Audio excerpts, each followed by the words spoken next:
Olá, eu sou o Marcelo, idealizador do blog Isabelinha. Você vai assistir agora uma palestra exclusiva com o renomado pediatra Dr. José Martins Filho. Nessa palestra, o Dr. José Martins Filho fala sobre as melhores decisões que você pode ter em relação à saúde do seu bebê. É imperdível. Então vamos à palestra. E não esqueça, se você gostar, curte o vídeo clicando aqui embaixo. E se inscreva no nosso canal no YouTube.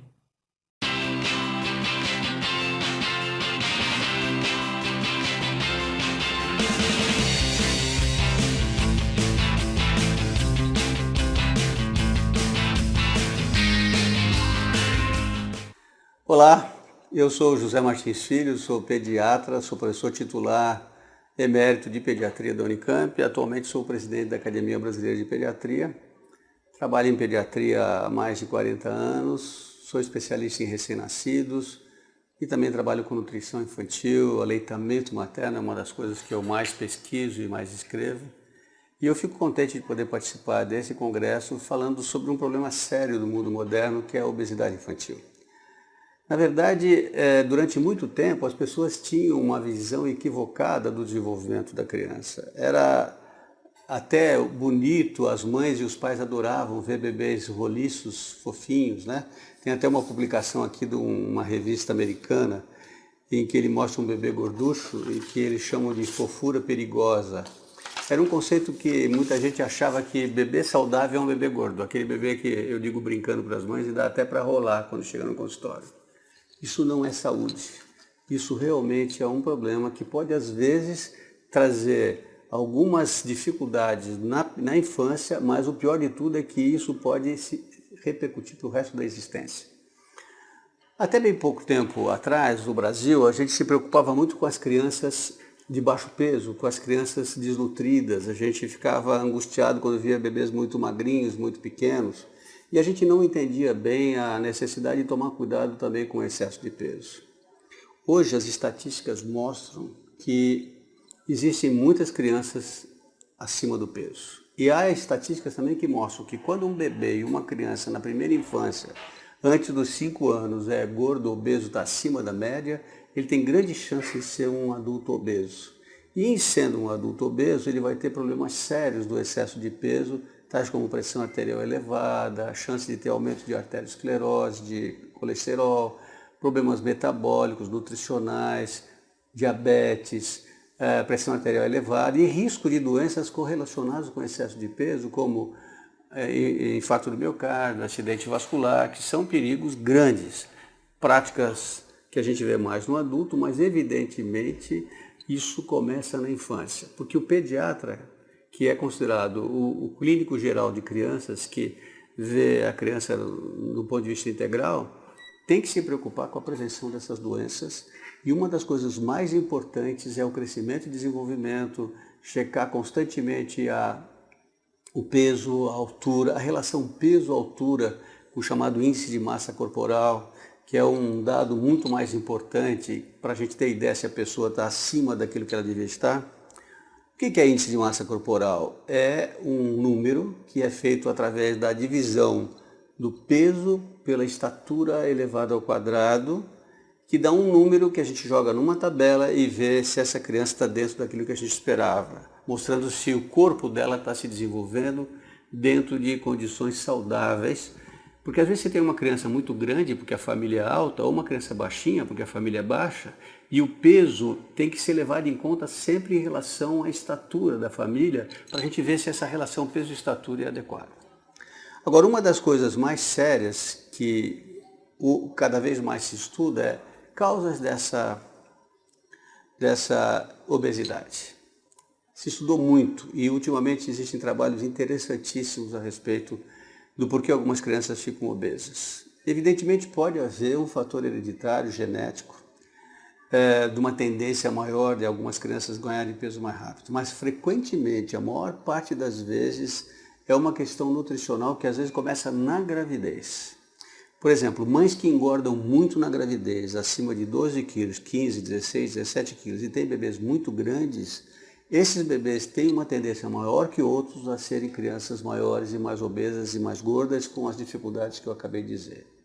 Ao contrário, mães que têm filhos de muito baixo peso, porque tiveram desnutrição intrauterina, tiveram problemas sérios para crescer, houve alguma história placentária que dificultou o crescimento, e bebês que nascem pequenininhos, pasmem.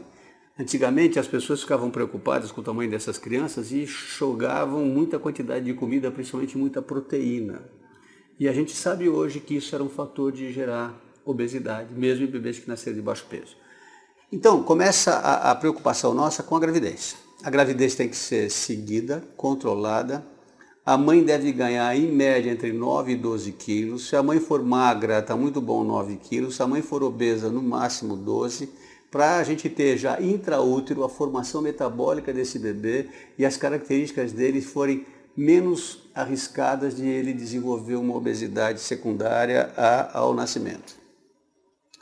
Claro que existem doenças endócrinas, que são mais raras, que às vezes levam a ganho de peso, levam a alteração do desenvolvimento da gordura, mas isso é mais raro. Quase sempre o problema do excesso de peso, que deve ser seguido em curvas bem adequadas em que se mede para cada idade o peso, a estatura, o índice de massa corporal, o perímetro cefálico, e que deve ser objeto do seguimento através de consultas periódicas ao pediatra. Essas consultas devem ser feitas nos primeiros 6 meses mensalmente e depois dos 6 meses, no máximo a cada 2 meses, o ideal é até que continue por mês, mais 2 meses, e depois de 1 ano, a cada 3 ou 4 meses, para ir seguindo essa criança até 2 anos pelo menos, que são as fases críticas do desenvolvimento. Hoje se fala muito algo que a gente chama de os primeiros 1000 dias. Os primeiros 1000 dias é uma discussão relativamente recente, muito atual, que mostra o que acontece desde a gravidez e os primeiros 2 anos de vida, que você vai somar e você vai ver que isso é mais ou menos uns 1000 dias. O que acontece? Nessa época, há uma grande divisão celular, sobretudo cerebral. Muita formação de neurônios, bilhões de neurônios se reproduzindo. Sinapses, que são os contatos que os neurônios fazem entre si para formar o desenvolvimento do cérebro, né? E essa fase é uma fase muito cuidadosa, em que a criança não pode ser desnutrida, mal alimentada, mas também não deve ser obesa. E também uma fase em que os traumas cerebrais, os traumas emocionais, os problemas psíquicos que ocorrem nessa idade podem marcar essa criança para o resto da vida, né? E isso, então, hoje se estuda muito numa coisa chamada estresse tóxico precoce em pediatria. Crianças que tiveram traumas, problemas, desnutrição, obesidade, excesso de abandono, falta de cuidado, falta de carinho, falta de aleitamento materno, podem ter lesões cerebrais nesse cérebro que levam ela a apresentar problemas sérios e importantes no desenvolvimento futuro. Na verdade, eu falei da gravidez, do peso ao nascer e preciso falar de uma coisa fundamental, que é sobre o aleitamento materno. Amamentar ao seio um bebê significa não só melhorar as condições de desenvolvimento dele e melhorar as condições cerebrais e emocionais, mas também é a melhor maneira de fazer a prevenção da obesidade. Raramente uma criança amamentada ao seio, sem outros alimentos até os 6 meses, depois dos 6 meses com a introdução dos outros alimentos e mantido até 2 anos, raramente essas crianças engordam demais, a não ser que por um problema de ansiedade familiar, essas crianças sejam submetidas a um excesso de oferta de alimentos, o que às vezes pode acontecer. E a amamentação ao seio, que nós trabalhamos com ela há mais de 40 anos, e nós esperávamos que o fato de mostrar para as pessoas que amamentar é fundamental, que melhora a saúde das crianças, que desenvolve melhor o cérebro, que previne a obesidade, infelizmente a gente conseguiu uma melhoria. Quando eu comecei a trabalhar com aleitamento materno, escrevi meu primeiro livro, Como e Por que Amamentar, a incidência de aleitamento materno em mulheres até o 6º mês era menos de 10%. Hoje nós já chegamos a 30% a 35% de mulheres que conseguem aumentar exclusivamente ao peito até os 35%, e muitas mulheres começam a chegar até os 2 anos de vida com a amamentação. Essa é a melhor maneira de ter uma criança crescendo saudavelmente. É uma amamentação adequada, dessa maneira, uma mãe que tem uma dieta rica, que come de tudo, que se alimenta bem, que consegue se hidratar bem e conseguir dar alimentação para essa criança. A amamentação ao peito é tão importante nos primeiros 6 meses que o bebê não precisa de mais nada, nem água. Quem deve tomar a água é a mãe. E é interessante que os trabalhos mostram que vários trabalhos internacionais mostraram isso. Crianças que estavam na barriga das mães durante crises alimentares, um trabalho interessantíssimo, é um trabalho citado sobre a Segunda Guerra Mundial, no cerco de Amsterdã, quando a fome era endêmica e as pessoas se alimentavam muito mal, e mulheres grávidas comiam cerca de 500 calorias por dia. Esses bebês nasciam com muito baixo peso. Aí se observou que quando muitos desses bebês nasceram, houve a libertação de Amsterdã, e aí chegaram as tropas que começaram a deixar a comida chegar. E mulheres que comiam 500 calorias por dia e seus bebês intraúteros passaram fome e nasceram de muito baixo peso, começaram a comer 2.000 calorias, 2.500 calorias, a amamentar seus bebês e começaram a dar muita comida para essas crianças. É como se elas tivessem aprendido intraútero que estavam passando fome e precisavam absorver tudo que chegasse para elas, elas começam a ficar obesas e começam a crescer demais por causa desse equívoco da formação intraútero e depois do nascimento, mostrando a importância do estresse, da tensão intraútero e da dieta da família e dos cuidados maternos. Eu não gosto da expressão é culpa dos pais a obesidade. Não é. Na verdade, é um pouco de cultura, é um pouco de aprendizado, é um pouco de hábito alimentar, é um pouco de como é que essas famílias alimentam seus filhos. Tem um amigo meu que de brincadeira fala que quando o bebê é obeso, o pai e a mãe são obesos, ele tem 80% de chance de ser obeso.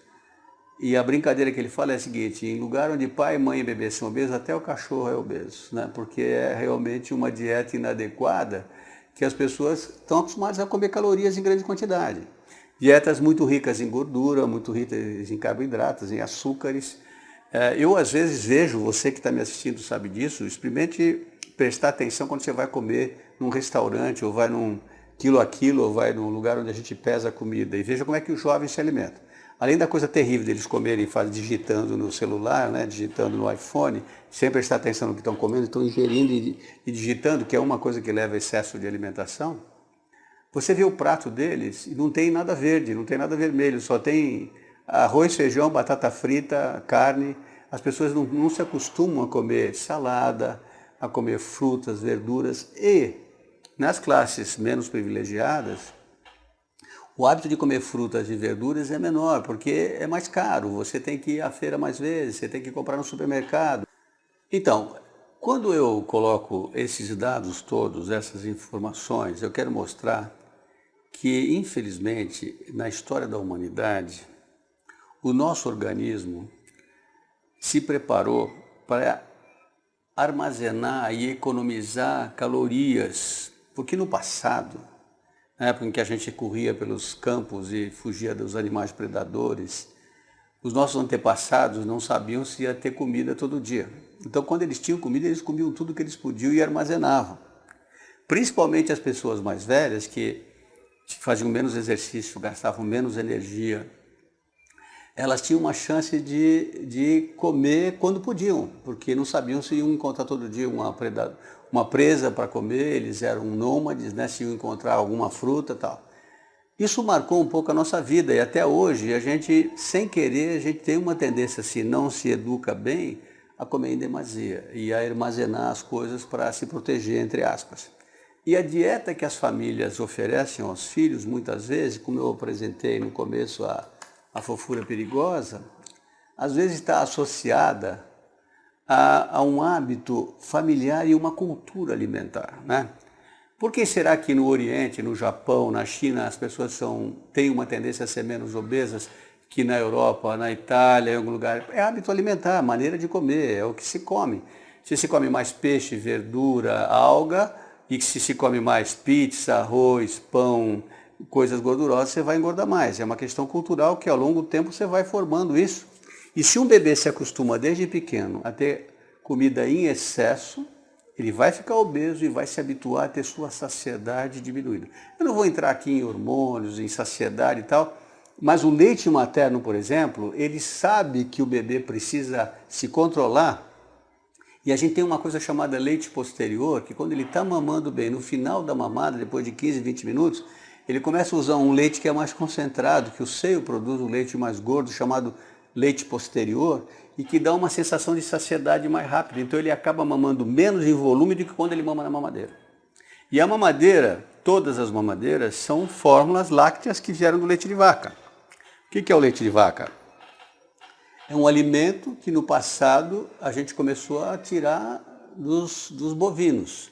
É um leite que é para um animalzinho que nasce com 40, 50 quilos e chega a 500 quilos no final do primeiro ano, um boi. E você dá isso em mamadeira para uma criança, às vezes exageradamente, 4, 5, 6 mamadeiras por dia.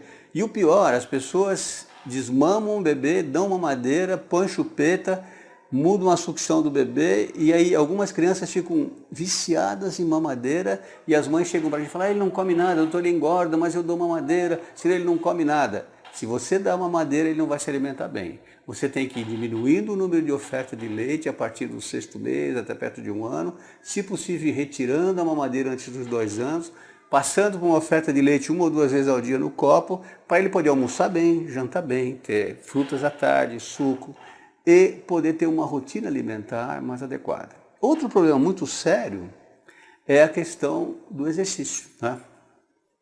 Então, crianças que moram em apartamentos ficam trancadas, crianças que vão para a escola ficam sentadinhas num canto, crianças que não jogam futebol, não jogam bola, não correm, não brincam, não têm espaço, a não ser eventualmente no final de semana, quando vai ao lugar, praticam pouco exercício. E a equação da obesidade é fechar a boca, diminuir o que come e gastar energia fazendo exercício. Em criança, o que é fazer exercício? Brincar em lugares bem abertos, em que eles possam realmente, de uma maneira muito mais adequada, poder equilibrar a equação de ganho-perda. É isso que faz você manter seu peso. Se você não se mexe, fica parado e come muito, você vai engordar. Se você come pouco e faz bastante exercício, você vai emagrecer. Isso é o genérico, é uma visão geral do problema. Agora, a dieta das famílias também é afetada por uma coisa chamada propaganda, né? A mídia, frequentemente, ela exagera na oferta de alimentos. Não é à toa que quando nós brigávamos contra a propaganda de cigarro, que graças a Deus saiu agora da mídia, a gente era contra aquela história de o pessoal mais bonito, aquele pessoal no cavalo, andando de asa delta, fumava os cigarros, porque se vendia a imagem do cigarro, essas coisas agradáveis. Alguns alimentos, as bebidas, as cervejas ainda usam um pouco isso, né? Festa, gente bonita, tudo bebendo cerveja. Crianças indo nos lugares onde se produz fast food, alimentos às vezes muito gordurosos, e que as crianças gostam, porque é gostoso comer gordura, né? É muito gostoso esses sanduíches. E às vezes crianças que são preferentemente alimentadas com esses alimentos, né? Com sanduíches de hambúrguer, sanduíches de presunto e queijo amarelo, com mamadeiras, crianças mamando mamadeiras até 5, 6 anos de idade, comendo coisas muito doces, enchendo a barriga com queijinhos e iogurtes, etc., que tem seu lugar, mas tem que ser orientado pelo pediatra, tem que ser ajudada pela nutricionista, tem que ser explicada como a mãe tem que fazer isso. E educar dá trabalho. Se você não está tendo trabalho, você não está educando. Tem que sentar à mesa com o bebê, tem que ensinar. Infelizmente, no Brasil, a nossa licença maternidade é muito curta.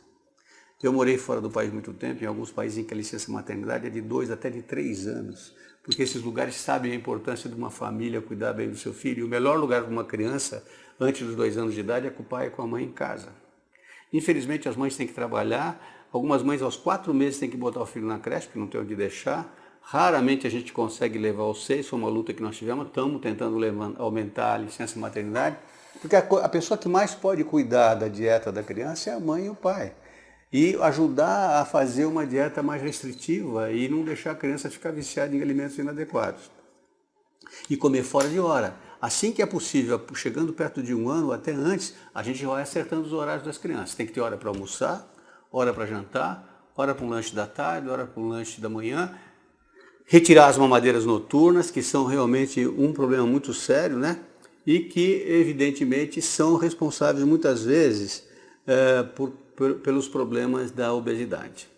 Quando a gente fala de obesidade, a gente está falando não porque a gente acha mais bonitinho, gordinho ou mais feio e que tem que ser magro e tal. Não é vaidade, é saúde, né? Porque existem danos físicos e danos emocionais. Existem realmente doenças associadas ao excesso de peso e que precisam ser preveníveis. Eu me lembro, há uns 30 ou 40 anos atrás, eu faço pediatria há muitos anos, né? E mais de 40, eu sei que não parece, mas eu faço. Brincadeira. Mas eu me lembro que algumas famílias chegavam para mim e eu falava, olha, tá gordo. Ah, doutor, mas por quê? O que que tem? Criança precisa ser gorducha. Equívoco. Não é. Essas crianças têm que ser seguidas e têm que ter uma curva de crescimento adequada e proporcional à família em estatura e em peso. E o fundamental, lembrar que se pai e a mãe são obesos, pode haver chance de quase 80% da criança acabar sendo obesa também. É sinal de que nessa família as pessoas também não estão preocupadas com o controle dos alimentos e as dietas. E eles também não estão conseguindo trabalhar essa questão de uma maneira muito adequada. Quais são os danos emocionais da obesidade? Os danos emocionais para as crianças, de cara, é a questão do bullying, né? A questão o gordinho é aquele que vai jogar futebol, ninguém escolhe ele para o time dele, né? Ou então bota ele, você vai jogar no gol, porque você é grande e a bola não entra, né? Mas ele é marginalizado. As meninas não olham para o gordinho e nem os meninos olham para as gordinhas. Então a criança já começa com uma visão ética de vaidade, até uma questão desagradável de marginalização das pessoas obesas. E isso às vezes mexe muito com a autoestima. E eu vejo crianças às vezes obesas que as famílias não se dão conta e que sofrem. E elas chegam até a ter processos depressivos, angústia, ansiedade, por causa do excesso de peso, sobretudo quando ele é muito grande e quando esse excesso de peso está acima de 30% a 40% do peso esperado para a idade, né? Que é preciso calcular. E tem uma diferença entre o que a gente chama de sobrepeso e obesidade. Não existe uma caracterização típica, mas sobrepeso é quando esse peso está 10, 12, 15% acima do peso normal para a idade da criança, na relação peso-estatura, no índice de massa corporal. Acima disso é a obesidade. Quando você está com 40, 50, 60%, é o que a gente chama de obesidade mórbida, que não é tão comum em criança, mas pode ocorrer, que é aquela que a gente vê nos adultos, que é um sofrimento, até para se movimentar. Então, outra coisa importante do ponto de vista emocional é a própria mobilidade. Essas crianças têm mais dificuldade de mobilidade, de praticar esporte, de correr, né? De conseguir fazer exercícios rápidos, de subir uma escada correndo, de jogar uma bola, de jogar um tênis, né? E até para dormir e para respirar, elas às vezes têm dificuldade. Os danos físicos são muito sérios também. Desde coisas banais como alterações de joelho, de articulações de joelho, articulações do pé, problemas de dor articular, fundamentalmente, às vezes, alterações de glicemia, com necessidade de ver se não pode estar desenvolvendo diabetes, pressão arterial elevada, problemas metabólicos. Hoje nós começamos a ver já no consultório, e a Academia Americana de Pediatria recomenda a gente já medir colesterol de crianças a partir dos 4 anos de idade.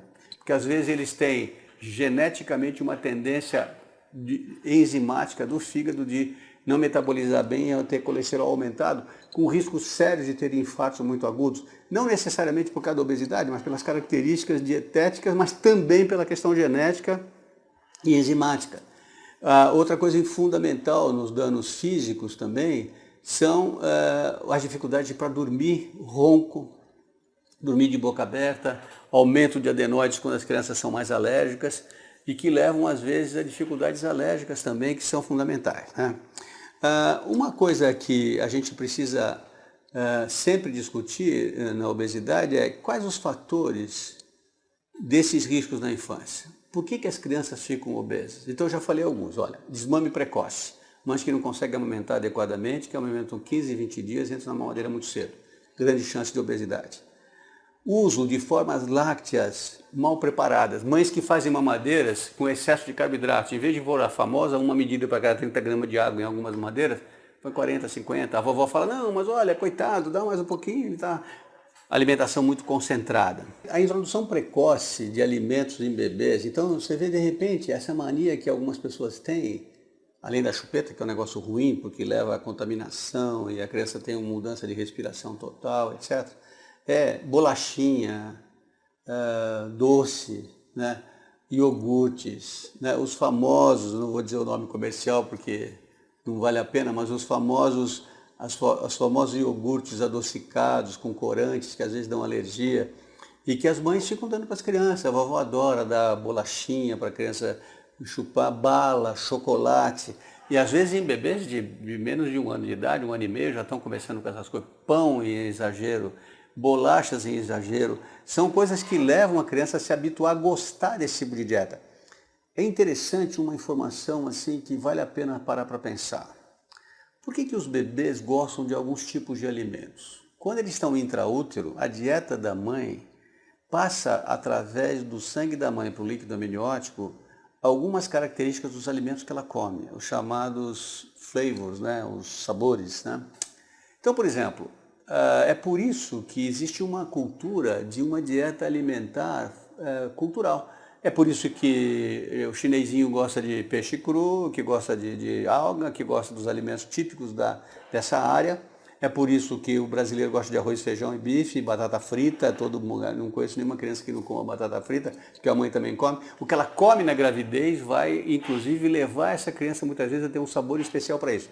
Tem um trabalho feito, se não me engano, na França, que mostra que mães que tomam suco de laranja na gravidez, os seus bebês têm tendência a gostar de suco de laranja. Se elas tomam suco de cenoura, os bebês vão gostar mais de suco de cenoura. Porque eles se habituaram intraútero, marcaram o seu sabor engolindo o líquido amniótico, marcando no cérebro aquele sabor agradável. É a mesma coisa é a comida dos primeiros anos de vida intraútero. Quando você come errado no começo da sua vida, você acaba preferindo comer errado para o resto da existência. Como é que faz uma criança comer verdura, comer legumes, comer frutas? É introduzindo, a partir dos 6 meses de idade, os alimentos adequados. Usando legumes, hortaliças, frutas, variando as papinhas, fazendo papinhas cada dia uma diferente. Não adianta a mãe fazer a mesma coisa todo dia. Chuchu, batata, mandioca, cenoura, couve, brócolis, todo dia. Não, ela tem que botar um, tirar outro, vai rodando. A cada 2, 3 dias ela muda o sabor. Porque isso vai fazendo a criança se habituar a alimentos diferentes. Diminuir ao máximo, sal o mínimo possível, se possível sem sal as comidinhas, porque a criança começa a gostar de sal. E sal é uma das coisas terríveis, não só para a obesidade, para a retenção de líquido, mas também para a doença hipertensiva. E em culturas em que não se conhece o sal, a hipertensão praticamente não existe. E o sal também tem outro problema. Sabe aquela pessoa que você passa no restaurante ou na sua casa, você convida, e ela pede o saleiro e enche a comida assim de sal, uma salada? Isso, tem gente aqui rindo, deve fazer isso também. Então o que acontece? Você cada vez vai querendo mais sal, mais sal. Aí você vai comer na minha casa, você acha a minha comida insossa. Eu vou comer na casa dessa pessoa, acho que ela é super salgada, mas aquela pessoa já não nota nem mais aquele excesso de sal. E ela, quando vem aqui, acha que a minha comida é insossa, ela precisa botar sal. Isso se aprende na infância. A criança imita os adultos, então ela vê o pai e a mãe jogar sal na salada e na comida, ela vai começar a fazer a mesma coisa. E ela vai ser uma consumidora de sal para o resto da vida, com todas as consequências negativas sobre isso. Papinha com o mínimo de sal possível, se possível sem sal. A mesma coisa o açúcar. Se você puder levar essa criança até 1 ano e meio, 2, com o mínimo de açúcar na dieta, só o açúcar das frutas, a frutose, mas sem colocar sacarose, por exemplo, eu vejo gente preparar suco de laranja para criança e botar açúcar dentro. Gente que, em vez de usar a fórmula, usa o leite de vaca in natura com 1 ano e 2 e bota açúcar na mamadeira. Isso realmente não é o adequado e é uma forma de você dar obesidade e dar alterações nessas crianças, né? Outra coisa importante é os distúrbios comportamentais associados a essa história de você se alimentar mal. Aí você vê crianças que comem mal e que as pessoas dizem que ai, doutor, ela não come nada. Mas como não come nada se ela está com excesso de peso? Eu vejo a curva dela está muito alta. Eu brinco com as mães. O seu filho não come nada? E aquela criança tão gorducha que ela entra no consultório rolando assim, porque acha de tão gordinha que ela é. Aí você vai fazer a história e pede para a mãe. Então tá bom, vamos ver o que ela come. Faz para mim um diário alimentar dela, todo dia, ou pelo menos 2 ou 3 vezes por semana, desde que ela acorda até ela já vai dormir. O que ela come, quanto ela come e como é que você lida com isso. Aí você vai ver os equívocos. Doutor, mas ela não come, eu fico com pena dela e dou uma mamadeira. Aí depois, na hora da fruta, ela não gosta de fruta. Aí eu pego e dou uma mamadeira. Aí você vai ver, ela come 5, 6, 7 mamadeiras por dia de leite, derivado do leite de vaca, com quantidade de colesterol elevado, que vai levar essa criança à obesidade e às alterações de colesterol. Na verdade, é difícil cuidar da criança obesa, porque para cuidar de uma criança obesa e voltar ela a ter peso normal, você tem que cuidar da mãe, do pai, da avó, da tia, a família inteira tem que entrar na dieta, porque se você não faz isso, você tem dificuldade para resolver o problema. Porque existe toda uma tendência das pessoas até compensar o desgosto da sua vida, as tristezas, as frustrações, comendo, né? E tem gente que não consegue emagrecer porque ela não consegue ter a frustração de sentir um pouquinho de necessidade. Então, teve um problema lá no trabalho, brigou com o patrão, brigou com o empregado, chega em casa, compensa, né? Então é linguiça, é salsicha, não sei o que e tal.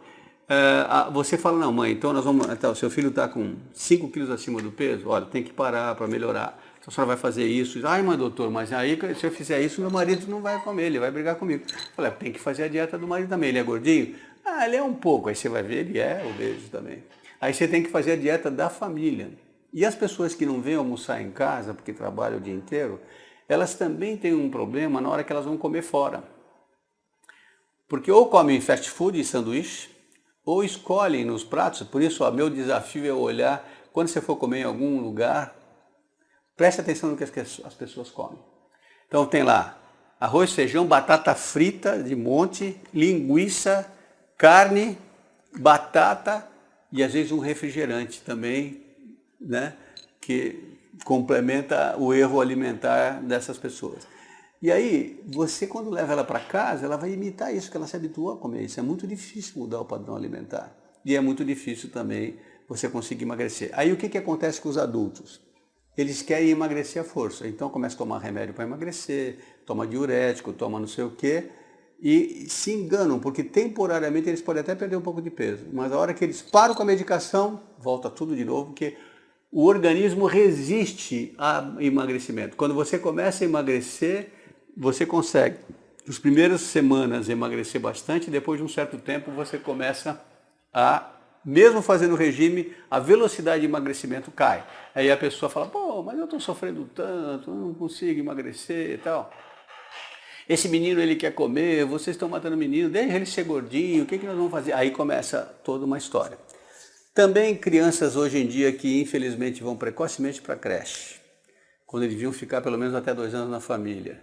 Crianças que são cuidadas por babás que não têm a formação adequada que a mãe tem, às vezes, para ajudar a criança. Ou que ficam com familiares que também não conseguem seguir a orientação que a mãe e o pediatra deram. Crianças que não vão ao pediatra, ou não vão a nutricionista, ou não vão a um profissional que trabalha com exercício, com dieta, acabam apresentando sinais mais sérios de erros alimentares. E aí vem a época em que a criança entra na escola.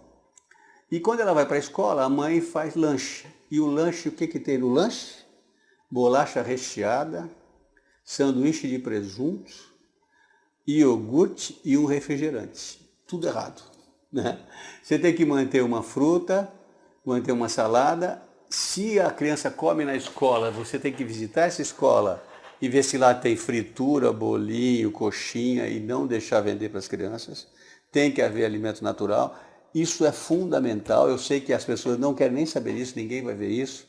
E nesse lanche, às vezes, que vai para a criança, tem gente que põe coxinha, põe empadinha. Doutor, se eu não põe, ele volta inteiro, não comeu nada, como é que faz? E aí, você tem que realmente entender que, por isso que é tão, às vezes, complicado você conseguir controlar o peso de uma criança e de uma família e ajudar. O pediatra é o último clínico geral de crianças. Ele é aquele que cuida e vê a criança integralmente. Ele vê a parte emocional, ele vê a parte preventiva, ele vê a parte nutricional, imunizações, vacinas, crescimento e desenvolvimento e trata das doenças que a criança pode ter. Mas o pediatra não pode ser usado pela família como pronto-socorrista. As crianças que só vão ao médico quando tem diarreia, febre ou tosse. Ela precisa ir rotineiramente. E uma das grandes conversas que a família tem que ter com o seu pediatra é como é que está sendo o crescimento e desenvolvimento, se ele está saindo da curva, se a nutrição está adequada. E a escola tem que ser também orientada e colocada. Pré-natal inadequado com gravidez mal feita, sem saber o que está acontecendo a comer. Falta de exercício físico. falta de brincar, de correr, de ter espaço. E ainda, principalmente, se a criança tem tendência hereditária genética a ser um pouco obesa, ou se ela não tem motivação para isso, é um dos fatores mais importantes para a obesidade infantil. Então, essa fala minha sobre a obesidade infantil evidentemente, muitos outros colegas pediatras podem entrar, inclusive falando de coisas muito específicas, entrar na parte de hormônios, na parte de tendências hereditárias e genética, mas eu falei como um pediatra geral que vê crianças há muitos e muitos anos. Eu sou professor de pediatria há mais de 40 anos, escrevo muito sobre isso, tenho vários livros publicados, alguns que realmente me deram muita alegria porque ajudaram muitas pessoas, um chamado A Criança Terceirizada, que fala a difícil tarefa de educar os filhos hoje. Um outro que se chama Cuidado, Afeto e Limites, uma combinação possível, que é essas coisas que eu falei junto com o Ivan Capelato, que é um psicólogo meu amigo. Um outro livro que eu escrevi chama-se Quem Cuidará das Crianças? Porque a vida está tão difícil, as pessoas trabalham tanto, têm filhos e jogam para outras pessoas cuidarem, essas crianças são terceirizadas, né? Tem um outro mais recente que eu lancei, chama-se O Nascimento e a Família, Alegrias, Surpresas e Preocupações. Esses livros todos você encontra no YouTube, você encontra no meu Facebook, basta entrar no Facebook e ver minha página que estão lá os livros. Um recentemente lançado em parceria com a Ioné Queiroz Martins, que é minha esposa e psicóloga, e com a Simone Carvalho, que é uma pedagoga. É uma reprodução do livro antigo, um dos primeiros escritos no Brasil sobre a amamentação, chama-se Como e Por que Amamentar. Um livro que, graças a Deus, o Brasil inteiro já leu e muita gente vê esse livro e usa como base para discutir aleitamento materno.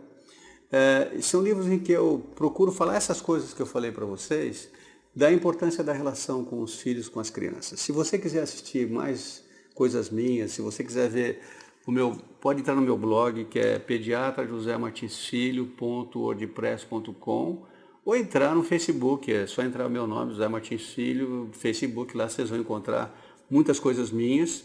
E no YouTube também, basta digitar meu nome, vocês vão ver muitos vídeos sobre vários temas infantis que eu coloco nesses livros. Um livro meu que eu ganhei o Prêmio Jabuti, chamava Lidando com Crianças, Conversando com os Pais. É um livro que eu coloquei 1000 perguntas que as mães sempre fazem aos pediatras. Esse livro ganhou um prêmio, o Prêmio Jabuti.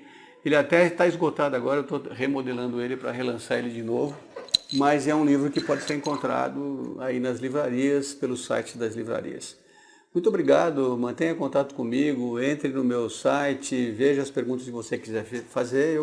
Se eu puder ajudar, o farei com muito prazer. Muito obrigado e até a próxima.